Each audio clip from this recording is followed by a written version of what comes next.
ساختمان‌های فوق امنیتی و محرمانه زیادی در دنیا وجود دارد، مثل ساختمان MIX انگلیس، ساختمان بایگانی فوق محرمانه واتیکان، مجبوریه روسیه که منطقه بسیار محرمانه است. در این ویدیو به یکی از ساختمان‌های فوق امنیتی و محرمانه دیگه می‌پردازیم که همگی آن را می‌شناسیم: پنتاگون. اگر می‌خواهی از 11 واقعیت جالب و باورنکردنی در مورد ساختمان پنتاگون که احتمالاً در مورد آنها نمی‌دانستی که اولیش از همه جالب‌تره، تا آخر ویدیو با من همراه باش. پنتاگون مرکز و مقر فرماندهی وزارت دفاع و نماد نیروهای مسلح ایالات متحده آمریکا است. کلمه پنتاگون معمولاً بیشتر به عنوان وزارت دفاع استفاده می شود. این ساختمان توسط معمار آمریکایی جورج برگستروم طراحی و توسط جان مکشین پیمانکار فیلادلفیایی ساخته شده و در تاریخ 15 ژانویه 1943 کامل شده است. این ساختمان دارای بالاترین ظرفیت در بین ساختمان‌های اداری در دنیا است و یکی از بزرگترین ساختمان‌های دنیا از نظر مساحت طبقات به حساب می‌آید. پنتاگون تقریباً 28,000 نفر نظامی و کارمند و حدود 3,000 نفر برای خدمات دارد. این ساختمان دارای 5 وجه است و شامل 5 طبقه بالای زمین و نیز 2 طبقه زیر زمین میباشد. پنتاگون در هر طبقه 5 راهرو دارد و مجموعاً 78 کیلومتر را دارا است. پنتاگون در زبان یونانی معنای 5 ضلعی می‌دهد، در واقع 5 ساختمان به هم چسبیده است و این ساختمان‌ها شامل ستاد نیروی زمینی، نیروی هوایی، نیروی دریایی، ستاد کل ارتش و وزارت دفاع میباشد. تمام مساحت زمین 2.4 کیلومتر مربع است. هزینه ساخت آن 83 میلیون دلار و مساحت حیاط مرکزی آن 20,000 متر مربع است. این ساختمان همچنین 21 پل و پل هوایی دارد. فضای پارکینگ آن 270,000 متر مربع و گنجایش 8,770 ماشین را دارد. در ادامه به برخی از مشخصات ساختمان مرکزی پنتاگون اشاره می شود. جمع کل مساحت طبقات 620,000 متر مربع. طول هر دیوار خارجی 280 متر. ارتفاع ساختمان 24 متر. 131 پلکان، 19 پلکان متحرک، 13 آسانسور، 7,754 پنجره، 691 مخزن نوشیدنی، 4,200 ساعت نصب شده، 16,250 عدد چراغ و مجموع کابل‌های تلفن 160,934 کیلومتر، تعداد مکالمات تلفنی روزانه 200,000 تماس، تعداد نامه‌هایی که ماهانه توسط پست وزارت دفاع منتقل می‌شود 1,200,000 نامه در ماه است. سازه کاملاً بتونی. ساختمان پنتاگون طوری طراحی شده بود که زیاد بلند نباشد، زیرا در آن دوره که مصادف با جنگ جهانی دوم بود، فولاد به اندازه کافی وجود نداشت. در واقع این سازه کاملاً بتونی بوده و با استفاده از 680,000 تن شن و ماسه رودخانه‌ای در شهر واشنگتن ساخته شده است. علاوه بر این، به دلیل کمبود فولاد به جای آسانسور از پله‌های بتونی استفاده شده و بعدها 13 آسانسور در آن به کار رفته است. بزرگترین سازمان دولتی در جهان.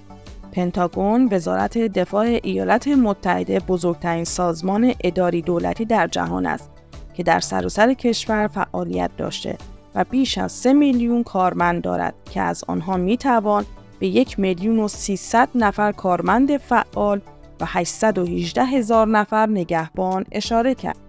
اتاق ملاقات فوق سری. در طول دوران جنگ سرد، اتحاد جماهیر شوروی بر این باور بود که جلسات فوق سری در اتاقی در مرکز ساختمان پنتاگون برگزار می شود. به همین دلیل موشک‌های هسته‌ای خود را بر روی این ساختمان متمرکز کرده بود.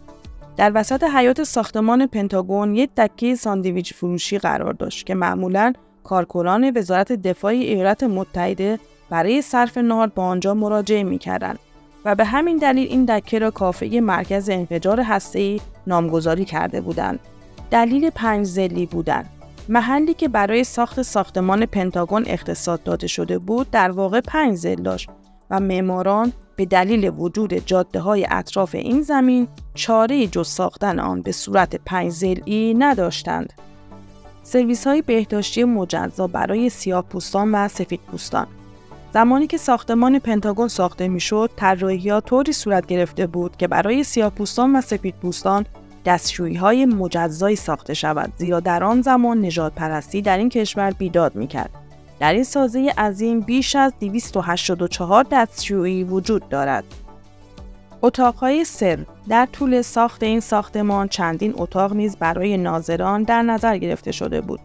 بعد از پایان مراحل ساخت این اتاق‌ها، یکی از آنها به همان شکل سابق باقی ماند و سروان رابرت فورمن آن را پیدا کرده و از آن استفاده می‌نمود و بعد از اتمام ساخت ساختمان برای اقامت به این اتاقک می‌رفت و هزینه نیز پرداخت نمی‌کرد.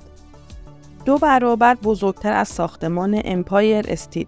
ساختمان پنتاگون در واقع 2 برابر ساختمان امپایر استیت فضای کاری دارد و در کل فضای داخلی و قابل استفاده آن حدوداً 473,000 متر مربع برآورد شده است.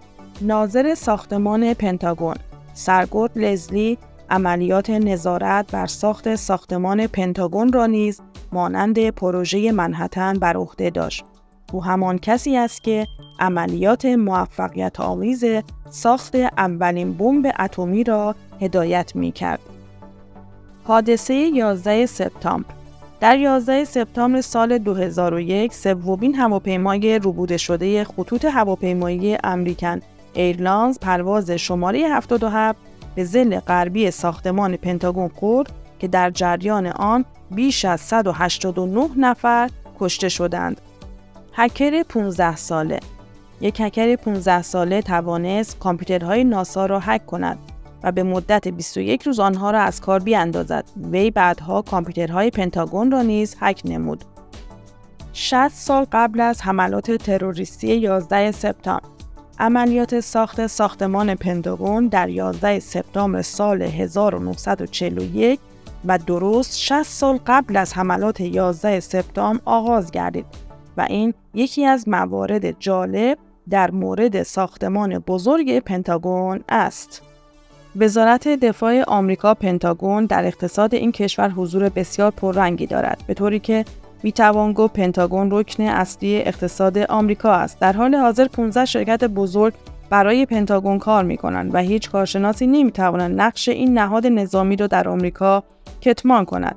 شرکت‌هایی که به عنوان پیمانکار برای پنتاگون کار می‌کنند در حوزه‌های غیر نظامی نیز فعال هستند. در آمریکا عمده‌ترین بخشی که نیرو جذب می‌کند ارتش است. در حال حاضر بالغ بر 1,400,000 آمریکایی در ارتش انجام وظیفه می‌کنند. علاوه بر آن 833,000 نفر نیروی احتیاط را تشکیل می‌دهند که بسیاری از آنها تمام وقت مشغول فعالیت هستند. در آمریکا همچنین حدود 1,600,000 نفر در شرکت‌هایی کار می‌کنند که برای ارتش دست به تولید می‌زنند و هر چیزی که مورد نیاز است، از سلاح گرفته تا ظروف آشپزخانه در اختیار نظامیان قرار می‌دهند. پنتاگون تنها در عرصه نظامی فعالیت نمی‌کند، بلکه یک مرکز تحقیقاتی و توسعه‌ای است که به تولید نوآوری‌ها و پیشرفت‌های فناوری نظامی می‌پردازد. از فضاپیماها و سلاح‌های هوشمند گرفته تا شبکه‌های ارتباطی و فناوری‌های آینده همه در پنتاگون وجود دارد. آنجا افکار و خلاقیت به جریان می‌آید و به دنیای پیشرفته نظامی روشنایی می‌بخشد. از لحاظ جهانی نیز پنتاگون یک نماد قدرت و تأمین امنیت آمریکا است. تصمیماتی که در اینجا گرفته می‌شود می‌تواند سیاست‌های بین‌المللی را تحت تاثیر قرار بدهد و روابط جهانی را تغییر دهد. پنتاگون نمادی از توانمندی و استواری است که به دشمنان و دوستان آمریکا هشدار می‌دهد. یکی از بزرگترین و جذابترین ساختمان‌های جهان است. یک نماد قدرت، تکنولوژی، امنیت است که در آن نیروهای مسلح آمریکا به هماهنگی فعالیت می‌کنند و برای حفظ امنیت و پیشرفت فناوری نظامی تلاش می‌کنند. مرکزی است که همه نگاه‌ها و تصمیمات مهم نظامی و سیاستی را در بر می‌گیرد و نقش بسیار مهمی در روابط جهانی ایفا می‌کند.